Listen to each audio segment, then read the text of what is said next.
Et le truc le plus fou dans cette histoire, c'est que le mec qui nous a vendu les fausses places, il est revenu devant la salle et il nous a rendu nos sous.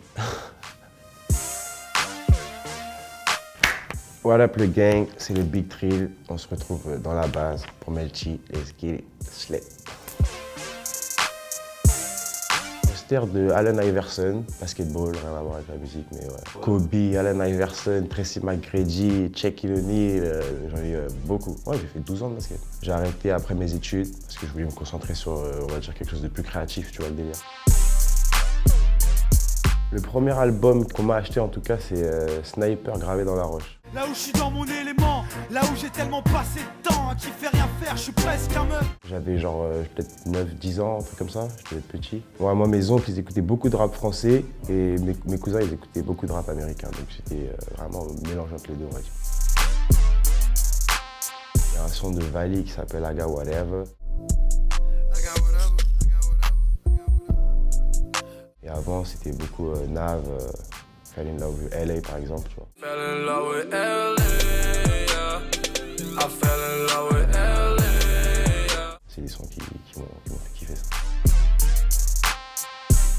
Mon daron, lui, beaucoup de reggae, Chicken Jaffa Coli, mais bon, Bob Marley, mais bon, ça tout le monde. Ma mère, elle écoutait un peu de tout, mais ouais, elle aimait bien tout ce qui était un peu pop, un peu R&B, un peu soul, tu vois. En tout cas, ce que ma mère, on va dire, elle m'a apporté et qui m'a aidé aujourd'hui dans la musique, c'est que comme elle travaille dans le social, dans les quartiers, tout ça, quand j'étais petit, que j'étais avec elle à son temps, j'étais qu'avec des jeunes du quartier qui font du son, du rap, du foot, du tag, tout le genre de trucs qu'on peut faire, tu vois, dans le milieu urbain. En tout cas, c'est les premiers trucs qui m'ont influencé, tu vois ce que je veux dire? Lil Uzi, Carnage, là. What you want? Tell me what you want. Voilà, ce son-là. Si, je me rappelle que ouais, c'était les premières sensations de pogo, des trucs un peu fous que j'ai ressenti, tu vois ce que je veux dire. Ouais, bah, le concert qui m'a le plus marqué, du coup, c'est quand Uzi est venu à Paris, hein, forcément. C'était au Trabendo, mode fou. Et je m'étais fait scammer carrément les places du show. Et j'ai acheté 3 places. Je suis arrivé devant le Trabendo et tout, avec, on va dire, on était une trentaine de personnes avec des fausses places et tout. C'était n'importe quoi, parce que c'était sold out, ça veut dire que tout le monde courait à droite, à gauche, etc. Après, on a fait du forcing avec les frérots, on est parti parler aux gars de la caisse, en mode, faut qu'on trouve un moyen et tout. Et le truc le plus fou dans cette histoire, c'est que le mec qui nous a vendu les fausses places, il est revenu devant la salle et il nous a rendu nos sous.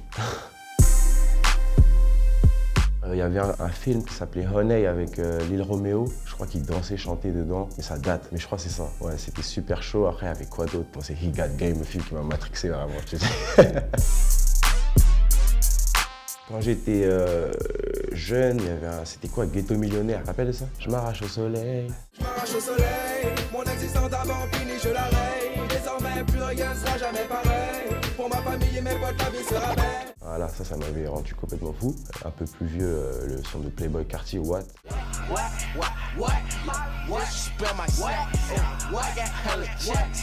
Il met de la ligne dans les vases, la bœuf, tout le monde commence à...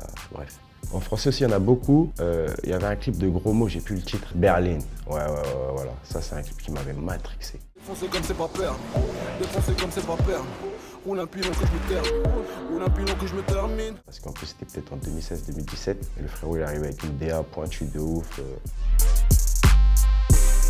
Kanye West, Jay-Z, Otis. Last week I was in my other bins. Throw your diamonds up, cause we in this bitch another again. Photo shoot fresh, looking like wealth. I'm about to call a paparazzi on myself.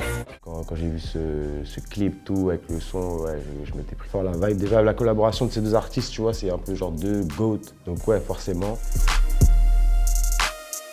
En ce moment, j'écoute Drake, Tex Go Green.